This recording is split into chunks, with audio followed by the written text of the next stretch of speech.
The actor, who's been dubbed the sexiest man alive, is as famous for his off-screen life as he is for his big-screen roles. Born William Bradley Pitt, he's the oldest child of Jane and William, with a younger sister called Julie and a brother called Doug. Raised as a Southern Baptist in Missouri, Hollywood must seem light years away from his conservative religious upbringing.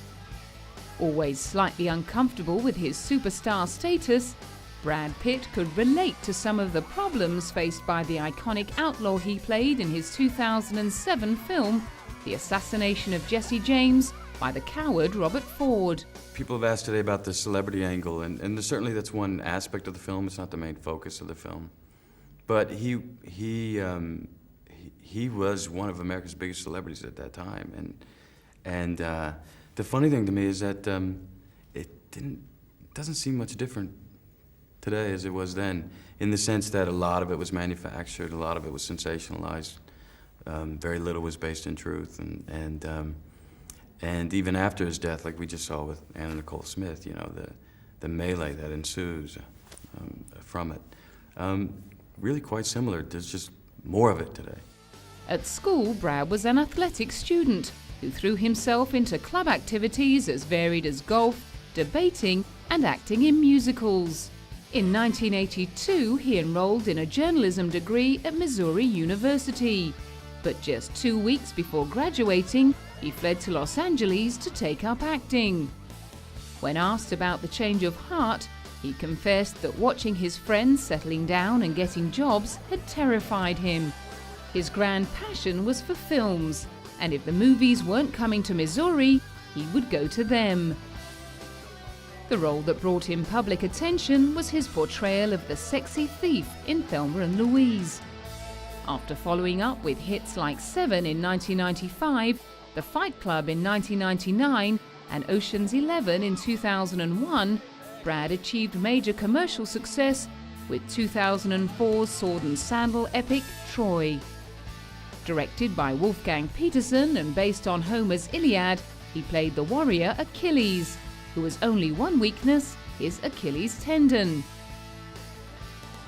Brad spent 6 months in arduous training for the part, and during the physically demanding shoot, he ended up damaging his own Achilles tendon. That ironic twist put filming on hold for a number of weeks. And at the Tokyo premiere, he noted other similarities between himself and the legendary warrior who yearned for immortality. There's no denying the parallels. Me, myself, that's not why I was drawn to films, or I don't think that's why people really get into films. I don't know, that may not be true. But to me, it signifies more, if the obsession is to leave some kind of mark, to leave a monument to yourself, instead of setting out to discover something or make something for yourself and inspire in that way. It seems to me you got a big old fear of death there. And certainly I think it was true with Achilles, that he was running from this idea of oblivion and certainly consumed by these questions of does his life have purpose, does his life have meaning, what's it all going to add up to in the end. Troy also marked Brad's debut as a producer. His move into behind-the-scenes work perhaps reflecting his belief that fame is fleeting. The same year, he scored another box office hit, this time with a sequel to the heist remake Ocean's 11. Ocean's 12 reunited him with George Clooney, Don Cheadle and Matt Damon. And during a pre-release interview at Cannes, it was clear that the Ocean's gang had lost none of their on- and off-screen chemistry. Not a bad gig. It was not a bad gig. No, it's a good place to be. If you're gonna do it over there. Do it Amsterdam, Paris, Rome, Lake Como, Sicily. Sicily, that's right. I forgot about Sicily. Yeah, we were all over the place. It's not a bad gig. It's a good gig. Brad's next big screen matchup would generate more buzz than the film itself. The action comedy Mr. and Mrs. Smith paired him up with Angelina Jolie to play husband and wife assassins assigned to kill each other. It was just great sparring. It was just, you know, great riffing, and we put so much script work in with together that there was no it was free game on everyone. So, I mean, the bickering on the screen was probably the bickering from the table, you know, discussing ideas as well.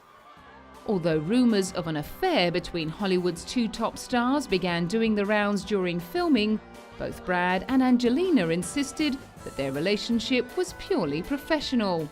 He's really funny, so it was really nice to come to work and have such a good time. And often I'd laugh so hard that we'd have to cut. In 2006, Brad produced Running with Scissors, a film based on the tragic childhood of writer Augustine Burroughs. Director Ryan Murphy enjoyed a much more harmonious relationship with his producer than is usual. He's very sweet, you know, he's not what you think. He's very serious, and he saw many cuts of this movie and had a lot of ideas, and he had a lot of ideas on the script. But at the end of the day, you know, Brad is very supportive of the artist, and it was like, what do you need? What can I help you with? And he would call and get me money. However, there was a downside. He was very instrumental in getting all the rights to these great songs that are in the movie. I mean, he was very hands-on and supportive. But it was hard when Brad would come to the set because nobody would work. All the girls would stop working, and suddenly there'd be 15 people behind the monitor with Brad and me, and I'm like, what's going on? And then I was like, oh, it's Brad Pitt, of course. The same year, Brad took a role in the ensemble art house film Babel opposite Cate Blanchett. The multi-narrative drama that highlighted the lack of communication between different cultures and classes of society was a critical success. And among the many nominations it garnered, Brad received a Golden Globe nomination for Best Supporting Actor. Getting to travel a lot, I was just saying my biggest frustration is not being able to communicate, not knowing the languages, and I'm really bad with it too. It'd take a lifetime for me just to pick up another one, which I'm trying. But it's the undercurrent of the film, which is never stated, which I appreciate very much. But it's that inability to communicate and the misperceptions that we have because of that. Although he didn't end up winning the Golden Globe, he had begun to make his mark as a serious actor and attract the attention of film bodies and awards panels. For his part in the assassination of Jesse James by the coward Robert Ford, which he both starred in and produced, he won the Volpe Cup Award for Best Actor at the Venice Film Festival. It was a project that had been dear to his heart for a long time. Producing to me is just about making sure that again, it's about quality and that the right people are plugged into the jobs that are going to get it there. And so we see it from the very beginning. We work on the script and work on really fine-tune that. That's the first stage, and that goes on for years. I mean, we worked on this thing for 3.5 years, I think, or something like that. And then it's, you know, from seeing it to the end, and it's really more about quality control and helping the artist, meaning the director specifically, and the writer, helping them do their job, you know, making this free and easy for them. And I like it a lot. 2008 was to become one of the busiest of his career. As well as teaming up with the Coen brothers to play an airhead gym instructor in the spy comedy Burn After Reading, he reunited with his Babel co-star Cate Blanchett and Fight Club director David Fincher to make The Curious Case of Benjamin Button. Based on an F. Scott Fitzgerald short story, it told the extraordinary tale of a man who ages in reverse. The transformation from old man to boy involved an exhaustive daily makeup routine. I just find it another challenge, you know, something else to take on, and I enjoyed it much more than I thought I would. I'll never do it again, and I'm actually working on a mask though for public when I go outside, for the entire family. I'm serious. A Curious Case of Benjamin Button proved to be a huge critical success. It received no fewer than 13 Oscar nominations, including a nod for Brad for Best Performance by a Leading Actor. At the film's press conference in France, he was trying to stay relaxed about the good news. The Oscars are our greatest, you know, it's our highest honor, and so when your numbers comes up, it's It's great fun for the movie to see it get acknowledged that way, but it's not the goal. It's a fickle business, and there to be enjoyed if you're invited, and there to be enjoyed if you're not, and it's all fine. The film walked away with 3 Oscars, including Best Makeup. But Brad lost out to firm favourite Sean Penn for his portrayal of Harvey Milk. In 2009, he set about making his mark in a different way, as a knife-wielding Nazi hunter in the Quentin Tarantino adventure Inglourious Basterds. Oh, Brad's damn good. He's damn good. You know, he worked on it during the course of the thing. You know, I don't know if he could quite carve a swastika onto a human forehead, but he probably could do it on a piece of steak.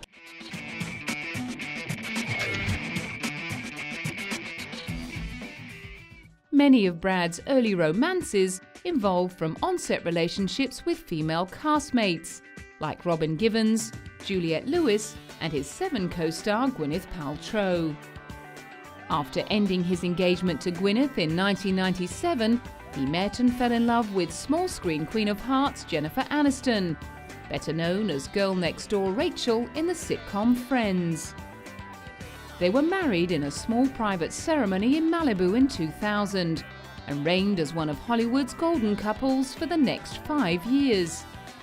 According to Jennifer, the success of their relationship was based on good old-fashioned values.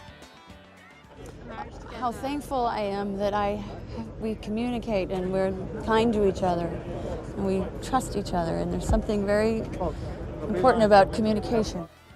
Jen and Brad consolidated their relationship by starting up their own production company, Plan B Entertainment, in 2002, along with Brad Gray, CEO of Paramount Pictures. Plan B's impressive slate of productions included the Tim Burton Johnny Depp blockbuster Charlie and the Chocolate Factory. The super couple looked indestructible until Brad signed on to star in Mr. and Mrs. Smith opposite Angelina Jolie, who had already been earmarked as a homewrecker by the media. The chemistry between the two was immediately apparent, and rumours of an on-set affair dominated the gossip pages for months. Although both actors denied the rumours, Brad and Jennifer announced in early 2005 that they decided to separate after 7 years together. Just 2 months later, Jen filed for divorce, and Brad and Angelina officially became an item. At first, the new couple, quickly dubbed Brangelina, played it cool, but they became more relaxed about appearing together in public as the year wore on. Meanwhile, theories abounded about the reasons behind Jen and Brad's breakup. Some suggested that Jen had been reluctant to start a family and that Brad was desperate to have kids. Meanwhile, Angelina had made it clear that having children was a big part of her agenda. She'd already adopted Maddox, who was born in Cambodia in 2001. And in July, Brad accompanied her to Ethiopia, where she adopted her second child, Zahara Mali. I do love to adopt, and it feels very natural for me to adopt children. You know, my son is my son, and so I think if children need a home, to adopt them is wonderful. You know, and I will be looking into you know, the orphans that have just just lost their parents, but you know, always wherever there's a need. So we'll see how big my family grows over time. Angelina's estranged father, John Voight, happily gave Brad his approval. Brad is a person I've always liked. I've always felt close to Brad. You know, as an actor, of course, I share a lot of things with him, but I've always liked this fellow. And if this is going to be for them, I'm very, very happy for them both. In late 2005, Brad and Angelina filed legal papers for Brad to adopt her 2 children. Evan Spiegel, I am the attorney for Angelina Jolie. And the only statement is we can just confirm that the court has granted Miss Jolie's name change petition to change Zahara and Maddox's name to Zahara Jolie-Pitt and Maddox Jolie-Pitt, and no further comments will be made. While working on a film in the Dominican Republic in early 2006, Angelina told a charity worker that she was pregnant. The news spread like wildfire, and set off a frenzy among the snap-happy paparazzi. Wedding rumors circulated throughout the year, but no news came. In May, the much-anticipated baby was born in privacy in Namibia, a small desert town in southwest Africa. Angelina had fallen in love with the place when filming there for Beyond Borders. Photographs of the baby girl called Shiloh were sold for almost $10 million, with the proceeds going to an undisclosed charity. Just 2 months later, little Shiloh became the first baby to have a likeness carved in wax at New York's Madame Tussauds Museum. It wouldn't be long before their services would be called upon again in an attempt to keep up with the developments in the ever-expanding Brangelina family. In March 2007, they adopted a 3-year-old boy from Vietnam called Pax. With 4 young children, life was suddenly very different for Brad. It makes me much more efficient because that's the main focus, and it is the most fun I've ever had. It is also the biggest pain in the ass I've ever experienced, and I love it and can't recommend it any more highly. But it makes me, when I do have time to work, that I really have to focus because I know there's a short window to get something done, and actually I become much more efficient. I'm quite pleased by it all. Sleep is non-existent.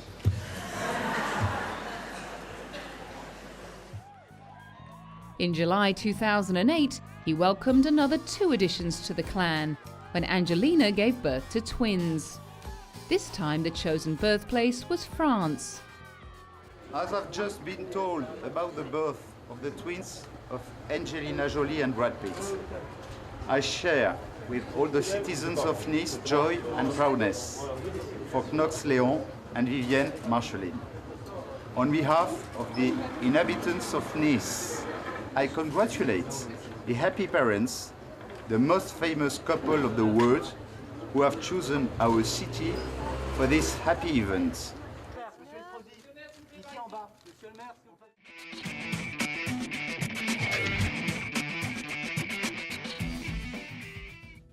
Brad has always been interested in charity work, but his humanitarian focus intensified when he teamed up with Angelina. At the premiere of their first film together, it was clear they were both on the same page when they took a moment to stress the importance of tackling debt relief at the upcoming G8 summit. The following year, he joined Angelina in Switzerland for the World Economic Forum. The couple also established a charitable organization, the Jolie Pitt Foundation. Initial donations included $1 million each to Global Action for Children and Doctors Without Borders. During the first year alone, they poured approximately $8.5 million into the foundation. In the middle of 2006, Brad visited New Orleans and was horrified by how little had been done almost a year after Hurricane Katrina.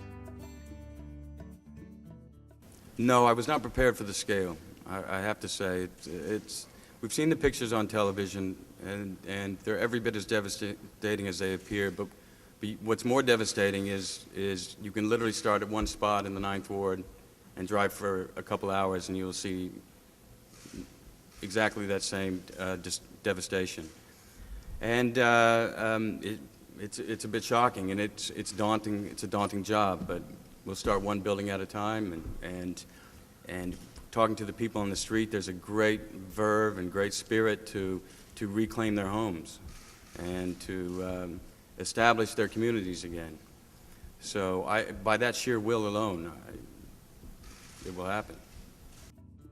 Brad's passion for the environment and architecture were channeled into the Make It Right Foundation, with the aim of building 150 new environmentally friendly, low-cost houses in the 9th Ward. Global Green USA joined with other architectural firms, and Brad assisted in choosing the top designs out of the more than 100 ideas that were submitted. He put up $100,000 to help underwrite the contest, and another $100,000 for contest prize money. Brad and Angelina ended up falling in love with the city and in 2007 they purchased an early 1830s masonry mansion in the French Quarter for $3.5 million. Much of Benjamin Button ended up being shot there. In 2009, Brad became an unusual cover boy for Architectural Digest, thanks to his work in New Orleans. That same year, he was listed as one of Time magazine's 100 most influential people on the Builders and Titans list. He also went to Washington to meet Speaker of the House Nancy Pelosi to discuss green housing, and was congratulated on his ongoing work. He's a real model for the country, Brad Pitt. Thank you, thank you. I just want to say thank you to the Speaker for opening up the doors for us to come in and discuss the rebuilding effort, the current rebuilding effort going on in New Orleans, and how we can expand this idea of affordability and sustainability, because we think we have a model that works. Thank you. In late 2006, the actor joined former President Jimmy Carter on another housing project for the poor, this time in India. The two were joined by thousands of volunteers, including Australian cricketing great Steve Waugh, to build 100 houses for the charity Habitat for Humanity. In November of that year, he got political, urging Californians to vote yes for Proposition 87, which included raising fuel taxes to pay for greener and cleaner energies.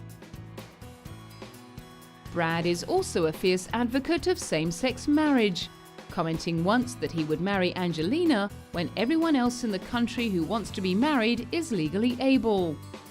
In 2008, he donated $100,000 to battle the proposed overturn of California's same-sex marriage law. Another cause which is close to the hearts of both Brad and Angelina is the prevention of HIV and AIDS. The couple donated $2 million to fight the deadly disease in Ethiopia in 2008. And the following year, Brad joined Nelson Mandela in an AIDS awareness campaign.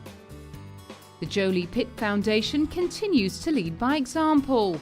In early 2010, it donated $1 million in assistance to Doctors Without Borders in the wake of the catastrophic earthquake in Haiti.